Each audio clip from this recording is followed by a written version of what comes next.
Lord is making known. Today, I am bringing a dream that I had this morning, I would say between 7 and 8 a.m. And it took a lot of time to write this dream down because it was full of detail. And God is speaking again about famous people in this dream.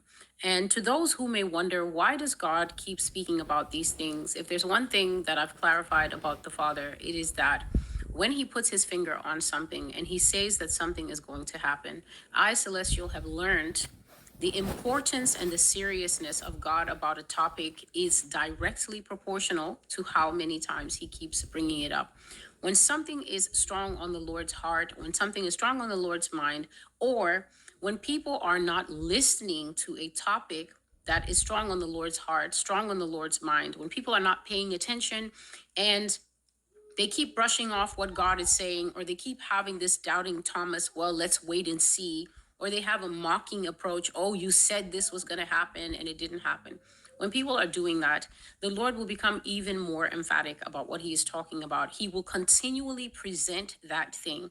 And normally, in my experience, God is going to carry on like that until the day the thing happens, until the day that the message the Lord sent, whether it was a year ago, 2 years ago, until it is complete.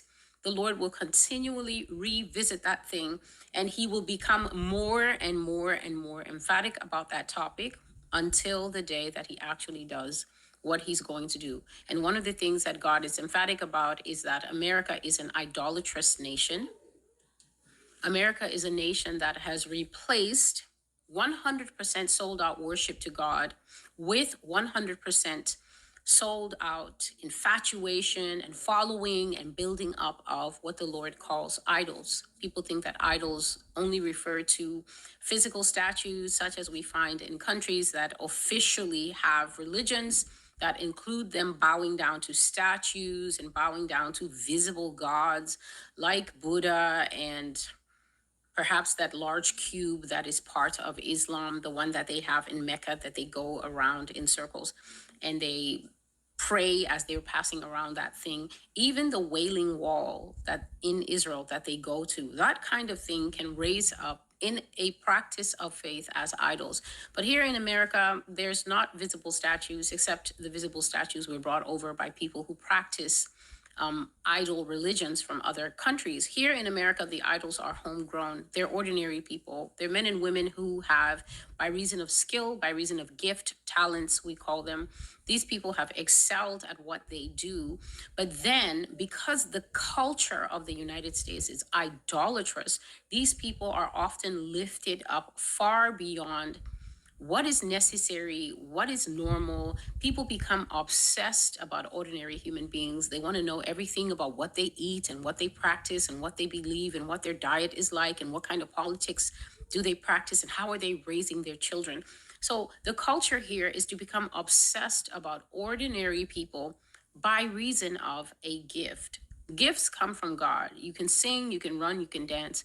All of this is given to you by God. But then people obsess over those that have good gifts, sometimes ordinary gifts, but the behavior of the people creates like a frothing sea around a person.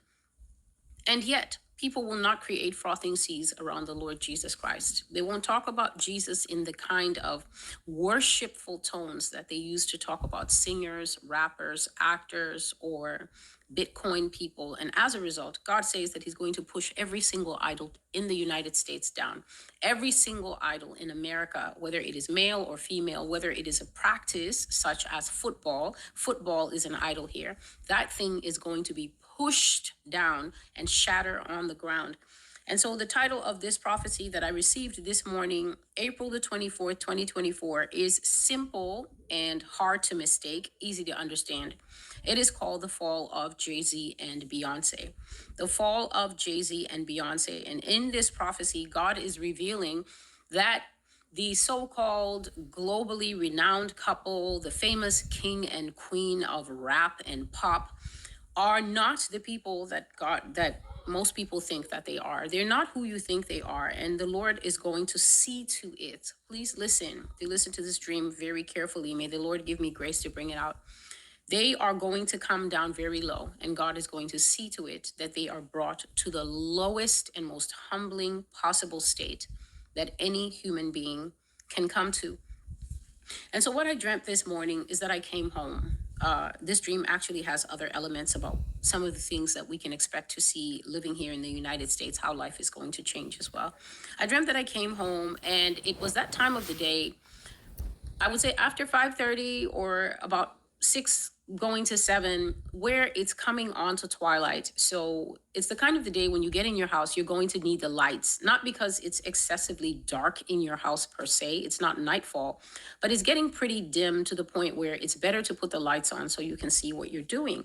So I came home and I found Jay-Z and Beyonce in my house, and I was not aware that they were in my house until I put my things down from work. But before I get there, let me explain how this went. I came home, and the house that I'm living in is almost the same house that this was in the dream, but there were a few changes. And one of the major changes in this dream was a second living room, or a sealed off living room. Most people call it a parlor, and it usually has a separate door in houses that have two living rooms. And most people, if you grew up with one of those, there's the normal living room where you're allowed to sit, watch TV. But then most moms will turn that second living room into something very special. They're going to put a beautiful rug there. They're going to set up what they call the good furniture there. And most of the time, the kids are not allowed to play in there. It's only for when special company comes over. So the house that I'm living in now is just the basic open plan. Everything is together, kitchen, living room. It's all into one general space, and then bedroom is off separate. But in this house, it was a difference on my normal house, except that everything was closed off by a door. So the kitchen had a connecting door, and then you go into the first living room and the second living room. And that's why I didn't know these people were in my house until I put my stuff down. The first thing that I did, I flicked the hall light when I got in so that I could see what I was doing when I was taking off my shoes by the door to also put my stuff on the countertop. But the hall lights did not respond. So I was thinking, what is this? I found my way, I took my shoes off, and I put my stuff on the countertop in the kitchen.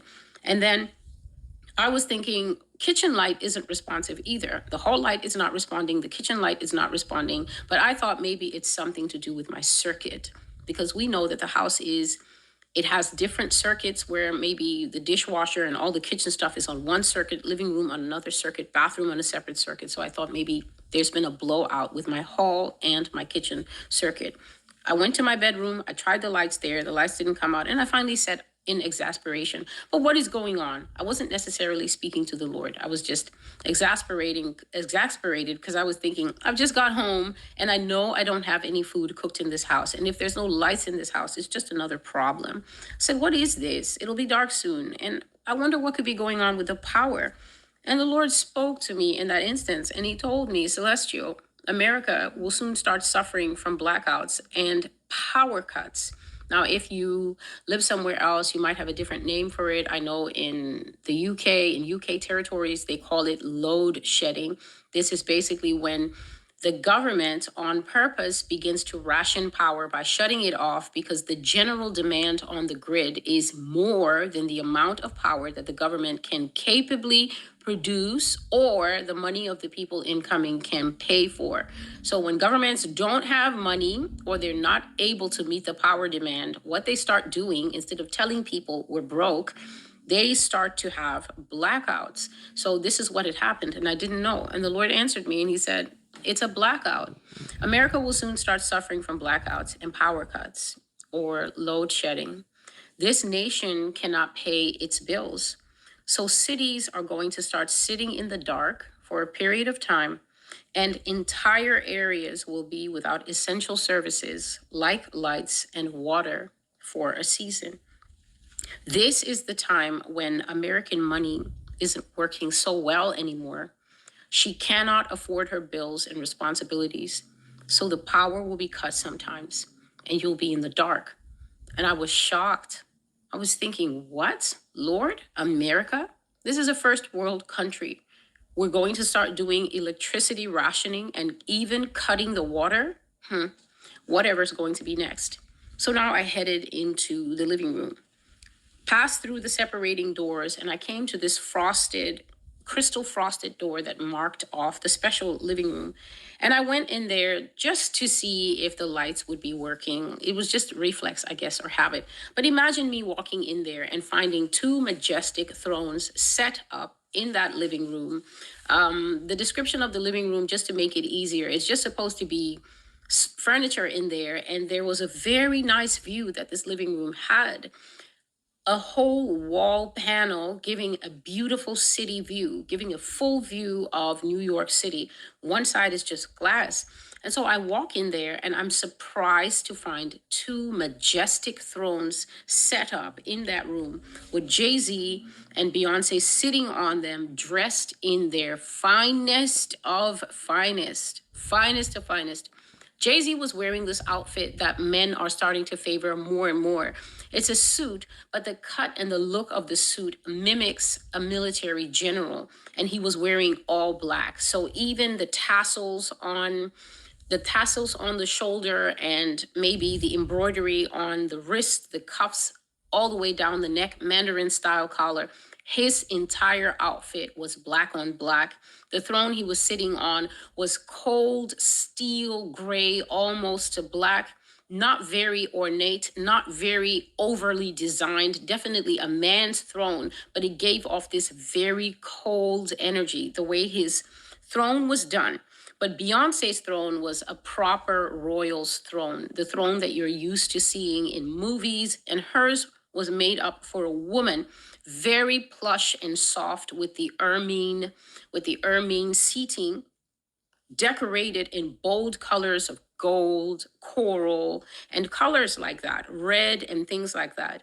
She was wearing a very, very costly, I could tell, because the movement of the sequins on her dress looked exactly like the movement of the numbers in that movie, the Matrix. You know how the Matrix has this signature thing where the numbers come down in light green, and that's how it was looking, like raindrops or teardrops running down a very expensive shirt dress. She was wearing very tall heels, and she had her hair done up in a bun with some of it out in the front.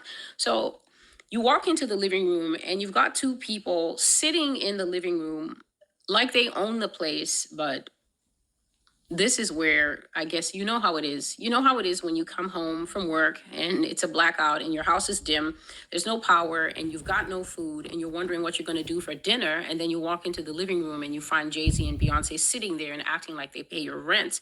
You know how it is. Sometimes you just don't have the energy for obvious follow-ups like, who are you and what are you doing here?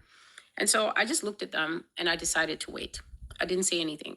I looked at them and they both looked at me, but I could see something. And you need to understand something about these people. You need to understand something about people in general. You don't know who people are because of who their publicists and their managers show you that they are. Most people don't seem to grasp and understand that these celebrities that you think you know, these celebrities that you feel so close to, you feel so linked to, you don't know these people. You're watching months and years of what I will only call carefully curated content. It's been put together. It doesn't matter how young the celebrity was when they started. They had stylists, they had publicists, they had image consultants, they had people who decided from the beginning, from day one, this is your image. This is who you're going to be. You're going to be the sultry mama. You're going to be the young vixen. You're going to be the innocent starlet. So these people are given a chosen persona, and for their entire career, that persona is very carefully managed so that you, the market, can have a certain response to them. The better the marketing and the better the shaping of the persona, the better the response of the public to these people. Most people are walking around with powerful celebrity love in their heart, powerful responses to celebrities, and they're not consciously thinking of the fact that you are reacting to a curated image that usually has nothing to do with the person that you think you know. The image has been shaped, and please listen to the linkage of idolatry. The image, the idol, has been shaped in such a way that your response is programmed for you without you consciously knowing it. This is why followers of Beyonce react the way that they do. In addition to the witchcraft that this woman is doing, in addition to the spells that she's putting